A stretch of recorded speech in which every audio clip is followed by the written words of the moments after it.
Сезона купання у Русkim Керестуре може почати, бо базен очистені і приріхтані. Pozbierali sme šmeci po branu, sme prešli pozbierať i u vodi da co bolo, porezovali sme takí konári, vyzvili sme to tí dreva da majú takú formu.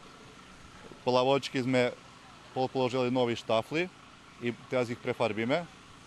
Poznije še teraz u ceku, baš patim teraz u ceku tiš farbenje civoh, drabinkoh, budeme to ti farbi kanti.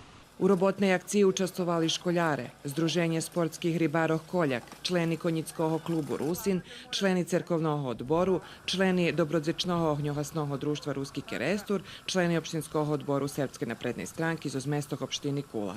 Istočašnje na doljini pri Temetove posadzeni drevka Pavlovniji. To sme dostali besplatno od jedno zos kocura, Siniša Mali, on ma razsadnih takih drevkoh i keď čul za naše robotne akcije, jak mi ribara šitsko robime, povolali, jak poželenjujeme, da nas kontaktovali, podarovali nam 200 drevka besplatno.